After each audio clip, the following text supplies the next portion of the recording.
تتم آیہ کریمہ فوربک لنسألنہم اجمعین عما کانوا یعملون، یعنی ہم تیرے رب کی قسم ان سب سے ضرور سوال کریں گے اس عمل کے بارے میں جو وہ کرتے تھے، کی تفسیر جو امام بخاری نے ایک جماعت اہل علم سے نقل کی کے بارے میں ایک علمی بحث، اور اس تفسیر پر امام نووی کے اعتراض کا جواب بعون الملک الوہاب۔ اب امام بخاری کی عبارت یاد کیجئے جو یوں ہے: وقال عدۃ من اہل العلم فی قوله تعالی فوربک لنسألنہم اجمعین عما کانوا یعملون عن قول لا الہ الا اللہ۔ سب سے پہلا فائدہ جو اس عبارت سے حاصل ہوا وہ یہ ہے کہ آیہ کریمہ کی تفسیر میں ایک گروہ علماء نے یہ فرمایا کہ کافروں سے توحید کے بارے میں سوال ہوگا۔ نمبر 2، امام بخاری رضی اللہ تبارک و تعالی عنہ نے اس قول کو ذکر کرنے سے پہلے وقال عدۃ من اہل العلم فرمایا، اس سے مستفاد ہوا کہ یہ حدیث معلق ضعیف نہیں بلکہ یہ قول تلقی بالقبول سے آراستہ ہے، اور یہ ایک وجہ اس قول کی تقویت و تائید کی ہے جیسا کہ ظاہر ہے، اور ائمہ حصول حدیث کی تصریحات سے یہ خوب روشن ہے کہ حدیث ضعیف تلقی بالقبول سے قوت پاتی ہے۔ دوسری وجہ یہ ہے کہ یہ معنی فی نفسی صحیح و ثابت ہے، تو معنی کی صحت ثبوت متن حدیث کی مقتضی ہے،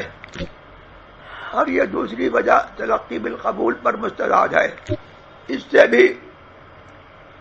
مستفاد ہوتا ہے کہ متن حدیث مذکور ثابت و صحیح ہے۔ نمبر 3، تخصیص ذکری یعنی خاص کسی شے کا ذکر تخصیص حقیقی نہیں، تو اس سے ما سوائے مذکور کی نفی لازم نہیں آتی۔ نمبر 4، اس پر خود متن حدیث میں قرینہ ہے کہ فرمایا عن قول لا الہ الا اللہ، یعنی خاص لا الہ الا اللہ کا ذکر کیا، جس سے ایمان بالرسالت کی نفی لازم نہیں آتی بلکہ وہ یہاں ضرور معہود و مشروط ہے۔ چنانچہ حضرت عبداللہ ابن عمر رضی اللہ تبارک و تعالی عنہما کی حدیث میں افادہ فرمایا کہ ان سے 2 باتوں کا سوال ہوگا، ایک تو وہی جو بخاری میں مذکور ہے یعنی توحید، اور دوسرا سوال یہ ہوگا کہ تم نے رسولوں کو کیا جواب دیا۔ وہ حدیث عند الطبری، یہاں سے بھی یہ معلوم ہوا کہ کسی ایک بات پر اختصار اور اس کو بخصوصی ذکر کرنا دوسری بات کا نافی نہیں۔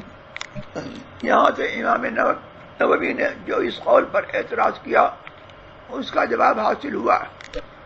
جواب یہ ہے کہ اس جگہ لا الہ الا اللہ کا ذکر تخصیص ذکری ہے نہ کہ تخصیص حقیقی، اور تخصیص ذکری سے دوسرے اعمال کے بارے میں سوال کی نفی لازم نہیں آتی، اور جب تخصیص ذکری سے دیگر سوال کی نفی نہیں ہوتی تو اس سے صاف ظاہر ہے کہ یہ تخصیص نافی عموم نہیں ہے، اور اس کا قائل عموم کا منکر نہیں۔ تو اب یہ کہنے کی جا نہیں کہ یہ قول دعوی تخصیص بلا دلیل ہے، کہ قائل تخصیص حقیقی کا قائل نہیں۔ غائب درجہ یہ ہے کہ قائل نے خاص ایک بات کو ذکر کیا، اور اس وجہ سے کہ امور دیگر خود معہود و معروف ہیں ان کا ذکر نہ کیا، اور اسی ایک بات کے ذکر پر اس لیے اکتفا کیا کہ یہ سب سے اہم بات ہے جس کے بارے میں سب سے پہلے سوال ہوگا، اور اس کا اول سوال ہونا خود دلالت حال سے معلوم ہے۔ اس کی نظیر وہ ہے جو حدیث میں ارشاد فرمایا کہ اول ما یحاسب به العبد الصلاۃ، یعنی بندے سے سب سے پہلے نماز کے بارے میں پرسش ہوگی۔ یہاں اول کی تخصیص ذکری سے یہ لازم نہیں آتا کہ توحید و رسالت کے بارے میں سب سے پہلے سوال نہ ہوگا، بلکہ آیت و حدیث دونوں کے ملاحظے سے اور دونوں میں جمع و توفیق سے یہ مضمون حاصل ہوا کہ حقیقتاً سب سے پہلے توحید و رسالت کے بارے میں سوال ہوگا، پھر نماز کے بارے میں، پھر اعمال دیگر کے بارے میں سوال ہوگا۔ یہاں سے یہ بھی روشن ہوا کہ تمام اعمال کے بارے میں دفعتاً سوال نہیں ہوگا، بلکہ اس میں ترتیب ہے۔ پھر دوسری آیت کے ملاحظے سے یہ صاف معلوم ہوتا ہے کہ سوالات کے مقامات جدا جدا ہیں۔ اس آیت نے اس بات پر دلالت کی کہ دخول نار سے پہلے توحید و رسالت کا سوال کیا جائے گا، اور دخول نار کے بعد اعمال کے بارے میں سوال ہوگا۔ قال تعالی ما سلککم فی سقر قالوا لم نکن من المصلین لم نکن نطعم المسکین ولم نکن نطعم المسکین وکنا نخوض مع الخائضین وکنا نکذب بیوم الدین حتی اتانا الیقین، یعنی تم کو کس چیز نے جہنم میں داخل کیا؟ کافر کہیں گے ہم نماز نہیں پڑھتے تھے اور مسکین کو کھانا نہیں کھلاتے تھے، اور ہم بیہودہ باتیں کرنے والوں کے ساتھ بیہودہ گوئی کرتے تھے، اور ہم قیامت کے دن کو جھٹلاتے تھے یہاں تک کہ ہم کو موت آئی۔ یہ سب اس تقدیر پر ہے کہ اما کانوا یعملون میں عموم کا دعویٰ تسلیم کر لیا جائے، بر تقدیر منع اس قول پر اعتراض متوجہ نہیں ہوتا، اور تخصیص بے دلیل لازم نہیں آتی۔ تفسیر اس اجمال کی یہ ہے کہ آیت عموم سوال پر نص نہیں ہے، عموم عمل پر نص نہیں ہے، بلکہ اس میں چند احتمالات ہیں۔ پہلا یہ کہ ما مصدریہ ہے، وہ جس پر داخل ہوا وہ بتاویل مصدر مفرد ہے، یعنی ان عملہم، ان سے ان کے عمل کے بارے میں پوچھا جائے گا۔ دوسری وجہ یہ ہے کہ ما اس میں موصول ہے بمعنی الذی،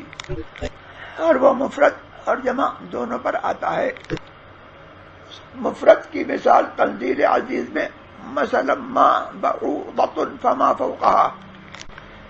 یہاں ما بمعنی الذی ہے، اور بعوضۃ ایک قرات میں خبر ہے مبتدا محذوف کی۔ تقدیر عبارت یہ ہے ما یعنی الذی ہوا بعوضۃ، اور ما کا استعمال جمع میں اس کی مثال یہی فما فوقہا ہے، یعنی اللہ حیا نہیں فرماتا کہ مثال بیان کرے، وہ مثال جو مچھر ہے یا جو کچھ اس سے بڑھ کر ہے۔ دوسری مثال استعمال ما بمعنی جمع کی اللہ کا یہ قول ہے انکم وما تعبدون من دون اللہ حسب جہنم الآیہ، بے شک تم اور وہ سب جنہیں تم اللہ کے سوا پوچھتے ہو جہنم کا ایندھن ہے۔ اور تیسری وجہ یہ ہے کہ ما نکرہ موصوفہ ہے، کنتم تعملون محل جر میں اس کی صفت ہے۔ ان وجوہ پر آیت میں عموم نہیں، ہاں وہ محتمل ہے، اور محتمل سے استدلال ممنوع تو ایراد مدفوع۔ رہی بات لیث بن سلیم جو حدیث انس کی سند میں واقع ہوا، اس کے بارے میں عینی نے فرمایا لا یحتج بہ۔ اس کے جواب میں مجھے یہ عرض کرنا ہے کہ اس لا یحتج بہ کا حاصل صرف اس قدر ہے کہ یہ سند ضعیف ہے اور وہ حدیث لائق حجت نہیں، بشرطے کہ اس کا مدار لیث بن سلیم پر ہو اور وہ معنی فی نفسی ثابت نہ ہو۔ مگر ہماری تقریر بالا سے روشن کہ وہ معنی فی نفسی ثابت ہے اور وہ کسی امر ثابت کا معارض نہیں اور اس پر عمل بے دقت ممکن ہے اور وہ اہل علم کا ماخوذ و مقبول ہے، تو پھر جملہ حدیث مقبول بلکہ صحیح و ثابت ہے اگرچہ اس کی سند ضعیف ہو۔ یہ سب کچھ اس تقدیر پر ہے کہ لیث ابن سلیم کے بارے میں مطلقاً یہ تسلیم کر لیا جائے کہ لا یحتج بھی، یعنی ان کی روایت حجت نہیں، مگر بخاری کی تصریح سے اور طبری کی مختلف روایتوں سے جن کی سند میں لیث ابن سلیم واقع ہیں یہ مستفاد ہوتا ہے کہ ان کے متعلق لا یحتج بھی کا قول متفق علیہ نہیں، بلکہ بہت لوگوں نے ان سے حدیث روایت کی ہے۔ ذہبی نے بہت ائمہ سے ان کی تضعیف نقل کی اور بعد سے نقل کیا کہ وہ مختلف ہو گئے تھے، یعنی ان کی حدیث میں ایک زمانے کے بعد صحیح اور ضعیف حدیثیں باہم مل گئی تھیں۔ یہ جرح مفسر ہے جو دوسروں کی جرح مبہم کی تفسیر ہے، اور انہی ذہبی نے ایک امام ناقد سے لیث ابن سلیم کے بارے میں نقل کیا کہ لا باس بھی۔ یہ جملہ لیث ابن سلیم کی بالجملہ توثیق کا فائدہ دیتا ہے۔ پھر ذہبی نے باوجود کہ بہت لوگوں سے ان پر جرح مبہم نقل کی اس کے باوجود تصریح کی، لیکن حدث عنہ الناس، یعنی لوگوں نے ان سے حدیث روایت کی ہے۔ پھر متعدد حدیثیں ان سندوں سے روایت کی جن میں لیث ابن سلیم واقع ہیں۔ ذہبی کی تصریح اور طرز مذکور سے مستفاد ہوتا ہے کہ لیث ابن سلیم کی حدیث فی الجملہ مقبول ہے اور بوجہ اختلاط اس زمانے کی حدیثیں جس میں انہیں اختلاط لائق ہوا بے نقد ناقد وہ بے تمیز ممیز لائق اعتبار نہیں، لائق احتجاج نہیں، تو لا یحتج بھی کا حاصل یہی ہے کہ ان کی وہ حدیثیں جو زمانے اختلاط میں ان سے مروی ہوئی ان میں وہ حجت نہیں ہے، نہ کہ مطلقاً وہ ناقابل حجت۔ علاوہ ازیں مجھے میزان الاعتدال میں لیث ابن سلیم کے متعلق لا یحتج بھی نہ ملا۔ خلاصہ کلام یہ کہ وہ حدیث جو تعلیقاً بخاری نے ذکر کی اور طبری نے اس کو متعدد طرق سے جن میں لیث ابن سلیم واقع ہیں روایت کیا، پھر عبداللہ ابن عمر کی حدیث سے اس معنی کی تائید اور حدیث لیث ابن سلیم کی تقویت کا افادہ فرمایا، فی نفسہ صحیح و ثابت ہے، وللہ الحمد۔